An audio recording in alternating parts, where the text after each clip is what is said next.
Prema president Trump அவர்கள் கொண்டு வந்த இந்த பர்த் ரைட் சிட்டிசன்ஷிப் இருக்குல்ல, அதுக்கு வந்து ஃபெடரல் கோர்ட் போய் ஹோல்ட் பண்ணி வச்சிருக்காங்கல்ல. இது வந்து டெம்பரரியா ஹோல்ட் பண்ணியிருக்காங்களா? இல்ல என்ன மாதிரியான விஷயம் வந்திருக்கு? ஆமா. இது ரொம்ப முக்கியமான ஒரு விஷயம். ஏற்கனவே நம்ம ஒரு வீடியோ பார்த்திருந்தோம்.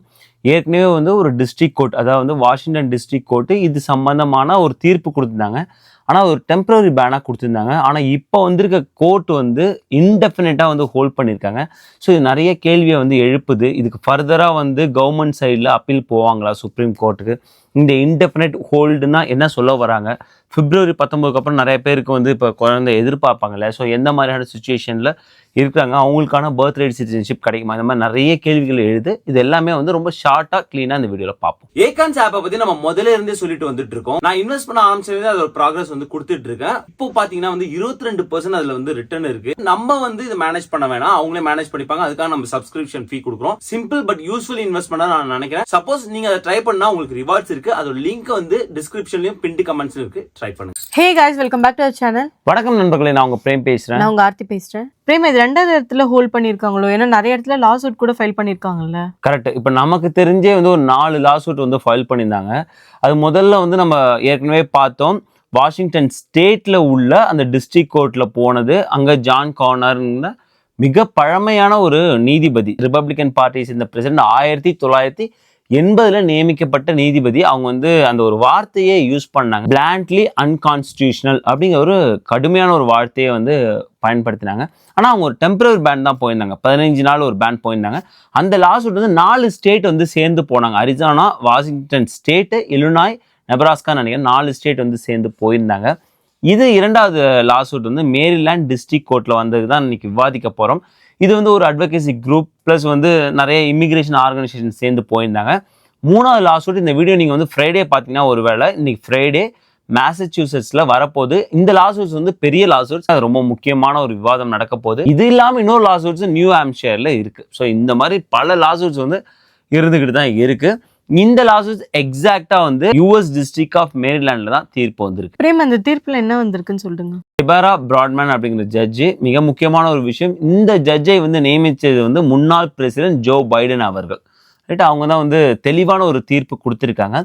என்ன தீர்ப்பு கொடுத்துருக்காங்கன்னா, இந்த ஒரு முறை, அதாவது நீங்கள் வந்து 14th அமெண்ட்மெண்ட்டை சேஞ்ச் பண்ணுறதுக்கான அதிகாரம் பிரசிடென்ட் அவர்களோட எக்ஸிக்யூட்டிவ் ஆர்டரில் கிடையவே கிடையாது. அது வந்து இது மாதிரி முன்னாடி நடந்ததில்லை, இதுக்கு மேலே நடக்க வாய்ப்பும் இல்லை. ஸோ அதனால் இதை ஒத்துக்கொள்ளவே முடியாது.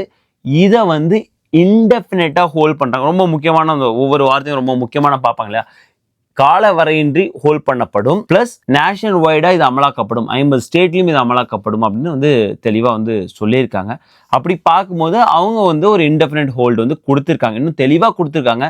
இதற்கு மேலே நீங்கள் போகணும்னா இந்த மெரிட்ஸ் ஆஃப் த கேஸ் நீங்கள் ரிசால்வ் பண்ணணும் அப்படின்னு வந்து சொல்லியிருக்காங்க.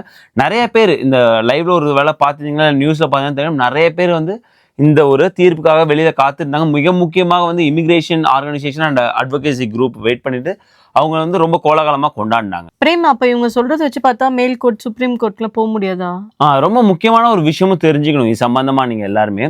என்னன்னா வந்து இது எல்லாமே வந்து யூஎஸ் டிஸ்ட்ரிக்ட் கோர்ட்லேருந்து வர்ற தீர்ப்புகள். அதாவது வந்து நம்ம முன்னாடி பார்த்த வாஷிங்டன், இப்போ பார்த்தது வந்து மேரிலாண்ட், அடுத்து 2 வரப்போகுது மேசச்சூசெட்ஸ், நியூ ஹாம்ஷயர். அந்தந்த ஸ்டேட்ல உள்ள நம்ம எப்படி சொல்றது, ஒரு ஹைகோர்ட் மாதிரி வச்சுப்போமே. ஒரு எக்ஸாம்பிளுக்காக சொல்றேன், அந்த நம்ம ஊர் ஹைகோர்ட்டுக்கு எக்ஸாம்பிள் சொல்றேன். ஆனால் இந்த ஹைகோர்ட் முடியும் நம்ம ஊரில் எங்கே போய் அப்பீல் பண்ணுவோம்? சுப்ரீம் கோர்ட் இல்லையா? அங்கே தான் வந்து பல கேஸ் வந்து முடியும். அந்த மாதிரி தான் இங்கேயுமே அவங்க அதுக்கு தான் சொல்லியிருக்காங்க, நீங்கள் இந்த merits of the case resolve பண்ணிட்டு நீங்கள் போங்க அப்படின்னு ஒரு வார்த்தையும் வந்து சொல்லியிருக்காங்க.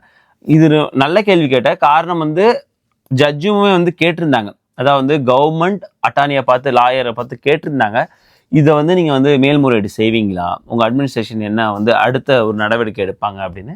அதை வந்து எப்போது என்னால் சொல்ல முடியாது அப்படின்னு வந்து பதில் அளிச்சிருந்தாங்க. ஆனால் நிறைய பேர் சொல்கிறாங்க இது வந்து கண்டிப்பாக மேல்முறையீடு பண்ணுவாங்க, சுப்ரீம் கோர்ட்டுக்கு போவாங்க. ஆனால் சுப்ரீம் கோர்ட் டைரெக்டாக போவாங்களா, இதை ரிசால்வ் பண்ணிட்டு போவாங்களா, இப்படி நிறைய விவாதம் இருந்துகிட்டு இருக்கு. ஒருவேளை இதை ரிசால்வ் பண்ணாமல் சுப்ரீம் கோர்ட்டு போனால் இந்த ஒரு கேஸ் பிரச்சனையில் வருமா, இந்த மாதிரி நிறைய விஷயங்கள் வந்துட்டு இருக்கு. இந்த மாதிரியான தீர்ப்புகள் வந்து சுப்ரீம் கோர்ட்டுக்கு ரொம்ப சாதகமாக போகும். அதாவது வந்து இந்த தீர்ப்புல வச்சு அவங்க தீர்ப்பு சொல்றதுக்கு ரொம்ப சாதகமாக போகுங்கிறதுனால இந்த மாதிரி தீர்ப்பு அவங்களுக்கு எகென்ஸ்டாக வர்றதுனால பர்த் ரைட் சிட்டிசன்ஷிப் நிறைய வாய்ப்புகள் இருக்கு சுப்ரீம் கோர்ட்லயும் இந்த எக்ஸிக்யூட்டிவ் ஆர்டர் தள்ளுபடி ஆகிறதுக்கு. பிரேமா, சுப்ரீம் கோர்ட்ல எத்தனை ஜட்ஜஸ் இருப்பாங்க?